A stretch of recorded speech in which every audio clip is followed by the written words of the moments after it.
이번에는 여권 얘기, 민주당 쪽 얘기를 좀 하겠습니다. 뭐 민주당 사람은 아니지만 원래 민주당 사람이었는데 이 의원도 부동산 투기로 민주당에서 제명당해 갖고 지금은 무소속으로 있는 그 유명한 윤미향입니다. 근데 이 윤미향 의원이 주축이 돼 갖고 발의한 법이 뭐 명칭은 아주 깁니다.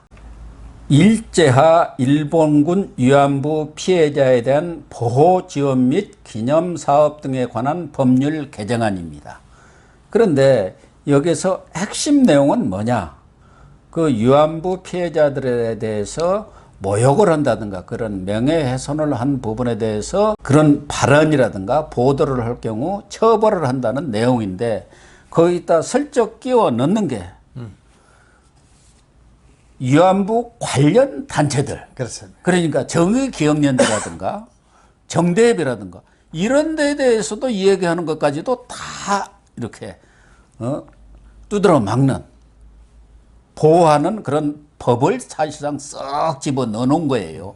그러니까 지금 여야 정치권 모두가 이것은 윤미향이가 자기를 보호하게 한 윤미향 보호법 아니냐. 지금 윤미향이는 뭐 잘 아시다시피 그동안 후원금 1억 원 그것을 개인 용도로 사용하고 보조금도 3억 6천만 원 여러 가지 이런 혐의가 제명이 8개로 지금 기소가 된 사람이거든요. 재판을 받고 있죠. 재판을 받고 있는 사람이 이런 법을 만든다는 게 도대체 상식적으로 납득이 가는 거냐 그런 얘기죠. 그리고 어떻게 민주당 의원 10명이 또 김근태 씨의 부인 인재근 의원까지도 발의자로 들어갈 수 있느냐. 이건 양심의 문제 아니냐. 이런 얘기가 지금 빗발치고 있습니다. 우선은 이제 그 위안부 그 할머니들에 대한 그 비난 또 그 왜곡 이런 거에 대해서 처벌한다는 거 있을 수 있습니다. 있을 수 있고 그 가족에 대해서 또 보호해야 된다는 것도 유족도 우리도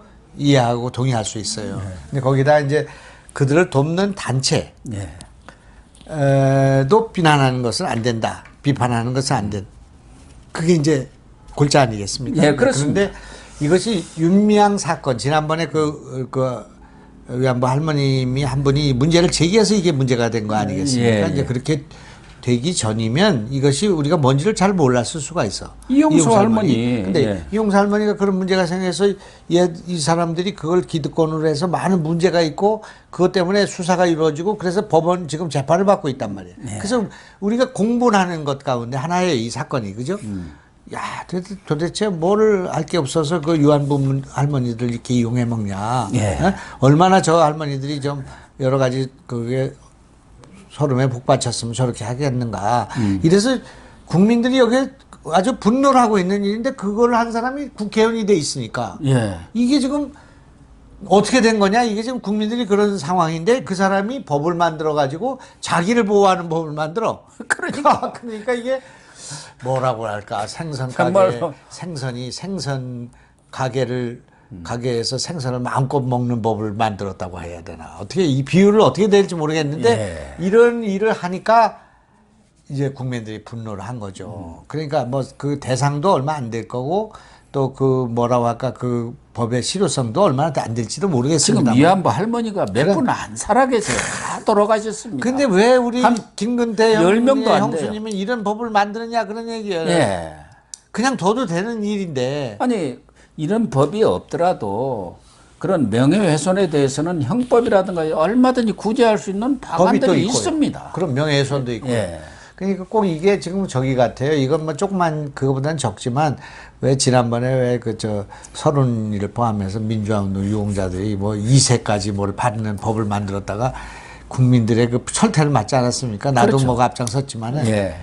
그러니까 국민들이 납득을 못 하는 거예요. 이런 거는. 그런 건데 이거는 그 시민단체를 보호하는 것도 좋지만은 거기 위안부 할머니들하고 거기 껴넣어가지고 그런 짓을 하느냐 그런 얘기예요. 그러니까 양심불량도 이런 양심불량이 없다니까. 이러니까 자꾸 밉상을 받게 되는 거예요. 그래서 국회의원 하면 뭐 합니까? 저런 그 오명 명예를 뒤집어 쓰고 국민들의 지탄을 받는 국회의원 돼가지고 그게 국회의원이 아니에요 이제.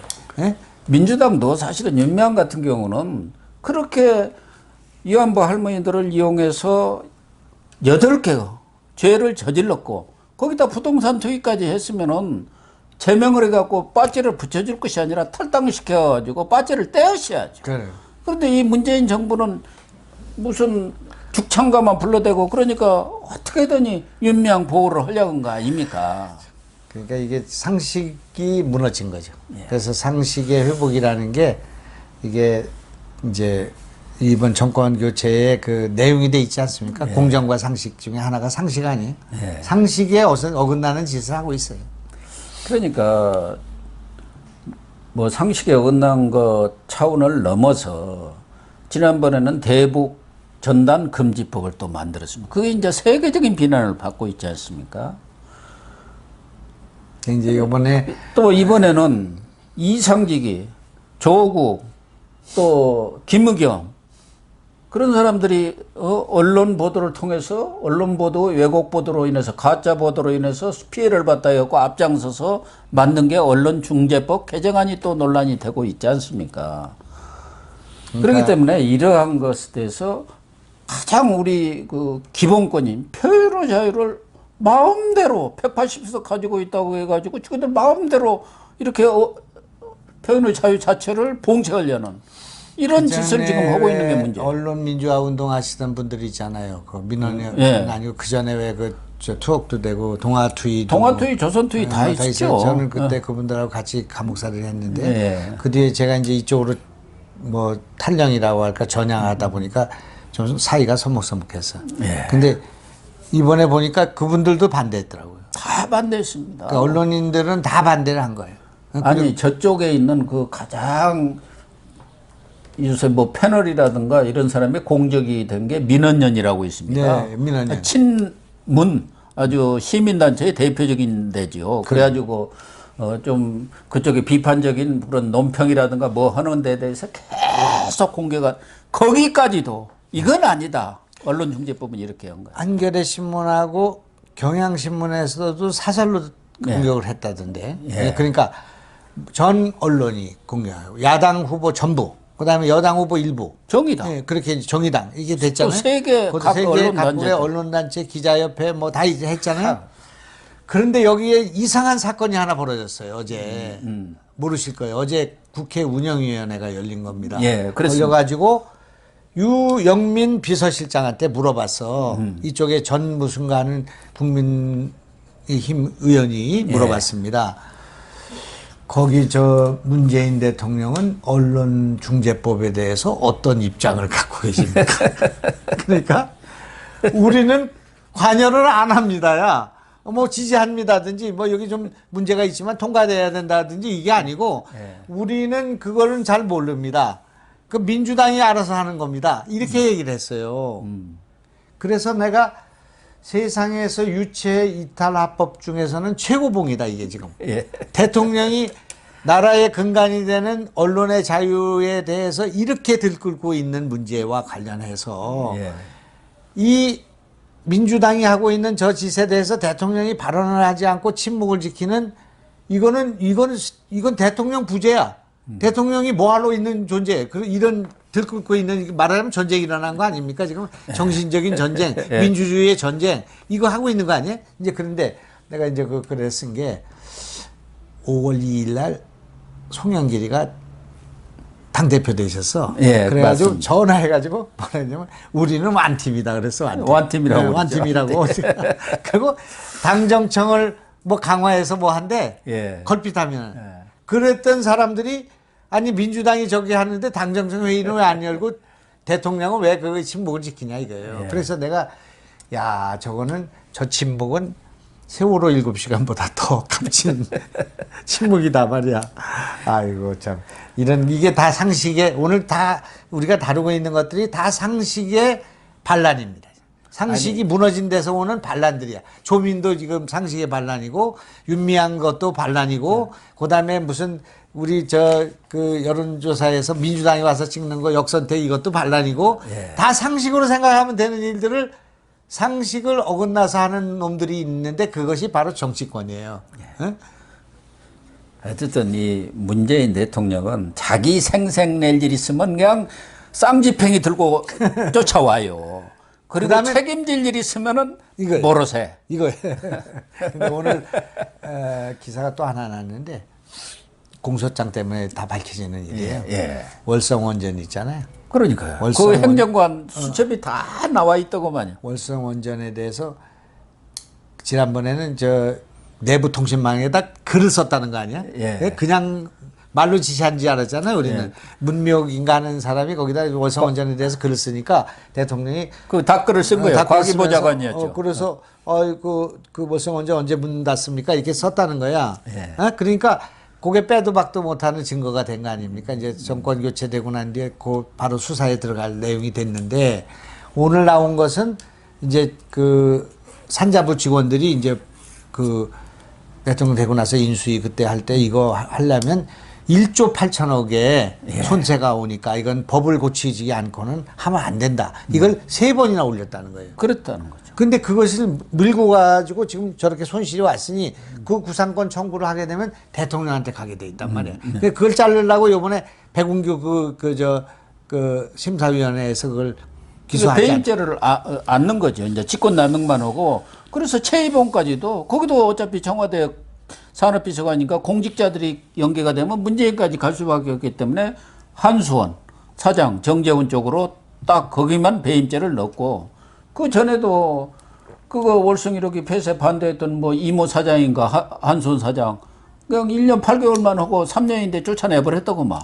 옛날 같으면 이런 불만, 이런 문제 이거를 대포집에서 하시는 겁니다.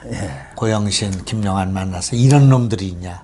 소주나 한잔 먹자. 이러고 욕하고 가는 건데 이 고영신 TV가 있어. 이게 영상으로 남아가지고 확산이 돼. 그래서 속지를 않아 사람들이. 그러니까 그렇습니다. 이런 건데 지금 언론중재법이라는 것이 이제 보니까 야 오늘은 또 나는 이제 평상시에는 그 형님은 꼭 우리가 노무현하고 싸우고 문재인하고 싸울 때 계속 그쪽에 가서 붙으시니까 아이 저 사람은 좀 시원찮은 사람이다 그렇게 생각했어. 그게 누구냐면 유인태야. 예. 유인태가 드디어 한마디 했어. 이거는 사충수가 될 것이다. 자살골 되는 것은 뻔한 거고 이 윤명이 주축이 돼서 자기보호법, 윤명보호법 이것도 마찬가지라고 생각합니다. 지금 이것뿐만 아니고 역사 왜곡 처벌법도 또 나와 있습니다.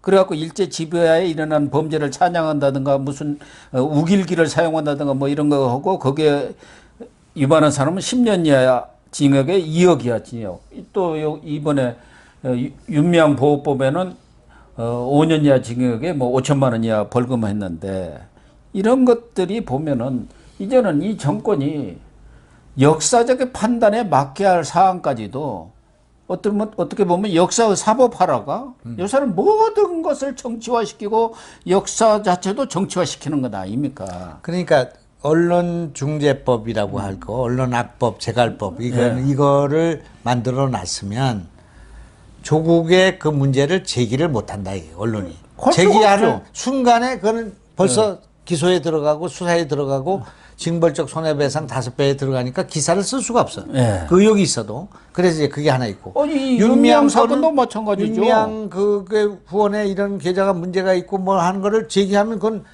위안부 문제에 대한 시민단체에 대한 그 비판을 하는 걸로 해가지고 바로 쟤들이 그걸 걸 수가 있다 그러니. 그러니까 이 법안 내용에 특히 악법이 허위 사실이면 모르는데 사실 팩트를 적시해도 밝히지 명예훼손으로 명예훼손으로 못하면 들어간다고 이렇게 해놨단 말이에요. 그러니까 아무 말 하지 마라 이거예요. 물론 위안부 할머니라든가 그 유족들에 대해서 어떤 모욕적인 언사를 한다든가 이런 것은 당연히 해서는 안 될 일이지만 아니 관련 단체들이 이용수 할머니가 30년 동안 할머니를 이용해 먹고 자기가 정치로 먹튀했다 이렇게 기자회견에서 밝혔고 이번에도 윤명이가 이 법을 냈다니까 그동안 좀 반성한 줄 알았더니 우리를 또 속여 먹느냐고 언론 인터뷰를 통해서 아주 붕괴를 하셨더라고요. 아, 이 법이 나오고 나서? 이번에 지금 중앙일보가 인터뷰를 크게 했더라고요. 이런 일련의 그 언론중재법 같은 거를 발의한다든지 윤미향법을 한다든지 뭐 다른 거 탄소 뭐 무슨 법도 있고 막 그렇던데요. 그런 거를 하는 이유는 뭐냐 하면 지금이 기회다 그거예요. 국회가 180석이 있을 때 야당이 견제할 수 없을 때. 그리고 지금 상임위원장을 곧 넘겨줘야 그 전에. 야, 그 민첩함이라는 게 이루 말할 수가 없는 거죠. 운동권 이 집단들이 과거 운동권 뭐 이렇게 하듯이 그 운동권은 사실은 뭐 반독재 운동권도 아니지 않습니까? 그래. 친북, 그 운동권들이에요. 그런 사람들이 지금 아주 그냥 진짜 우리나라를 그 근본부터 그냥 이렇게 무너뜨리는 거 있는 것 같아요. 거기 이제 그 의총에 안 앉아 있고 그 의석에 안 앉아 있고 그렇게 나와 있으니까 너무나 좋죠. 할 말 다 하고 입이 열리고. 그렇지 않아도 아까 점심 때 저 관악구청장을 지낸 유종필 청장하고 점심을 먹었었는데 그분이야말로 민주당 또 26년을 했지 않습니까? 그리고 대변인을 4년이 넘게 해가지고 탈당했다고 하는데 눈물이 그렁그렁하더라고요. 예, 와가지고도 정말 민주당이 과거 DJ라든가 김대중 전 대통령 때 민주당이 아니고 이런 민주당은 너무 분이 나서 거기 있을 수가 없었다. 그렇게 얘기를 하더라고요. 근데 참 이상한 것은 2004년입니다. 그게 2003년 4년 때 열린우리당을 창당했잖아요. 네. 근데 그게 사실 명분이 없는 거 아닙니까? 그러니까 이제 민주당에서 당선된 분이 열린우리당을 창당해서 나가니까 우리가 그건 잘못됐다고 해서 여기서 남았어. 남으면 야당이고 가면 여당이에요. 예. 근데 남을 뜻하다 간 사람이 김근태예요. 네. 남을 뜻하면서 단식하다가 그로 갔어. 아, 그랬군요. 그래서 이제 그로 갔는데 예. 그래서 그 남았던 사람이 있잖아요. 예. 그게 또 지금 윤석열로 다 오는 거예요. 아, 그렇군요. 지금 제가 왔죠. 그다음에 유종 PD가 왔지. 그때 그거 남았던 거예요. 그다음에 민영삼이가 그때 남은 거예요. 예, 그렇죠. 다. 그다음에 서천년 민주당이. 장성민도 어떻든 요즘엔 우리하고는 생각은 다르지만 어떻든 그때 남았다가 일로 온 거예요, 지금. 그러니까 그런데 이제 지금 뭐 그 선생님한테 미리 말하는 거지만 저한테 지금 DJ 본류가 오고 있습니다. 아, 그렇습니까? 본류가. 그러니까 제가 이제 말씀을 안 드렸지만 벌써 의사 표시를 한 아주 DJ 하면 딱 느끼는 장관 뭐 수석한 분도 와 있고 실제로 내가 누구라고 누구 하면 알 수 있는 분이 와 있고 그 외에 옛날에 왜 그 연청이라는 거 있었잖아요. 연청. 그렇죠. 연청 내가 중앙회장을 했는데 그때 자문위원장 하시는 분 왔고 그다음에 그 옛날에 왜 특무상사라는 거 있어. 당의 부총장 같은 거. 오래 당의 부위원장 해가지고 뭐 항상 이 당내 선거할 때는 막 몰려다니시는 분들 있잖아. 그래가지고 막 오남 정치 복원 이렇게 하시던 분들이 있어. 그 대표적인 분이 특무상사가 이훈평 의원이었습니다. 근데 그분은 이제 국회의원이 됐으니까 그렇죠. 두 번이나 했죠. 그런 것도 못하면서 야당 30년 막 하던 분들이 있어요. 그분들이 이제 노무현 때 따라다니고 문재인 때 따라다니고 하다 이제 도저히 지금 안 되니까 지금 온다고요. 그래서 이제 대거 입당이 지금 우리한테 돼 있습니다. 그래서 이제 제 생각은 뭐 민주당 친구들은 그렇게 양보 안 하겠지만 저는 뭐 DJ 정신이 우리한테 와 있다고 생각하죠. 그 핵심은 DJ 정치의 핵심은 국민 통합 아니겠습니까? 국민 통합의 정신은 여기 와 있지 저렇게 분열의 정치를 하고 진영 논리를 하고 계파 정치를 하는 사람한테 없다. 그런 생각이 들죠.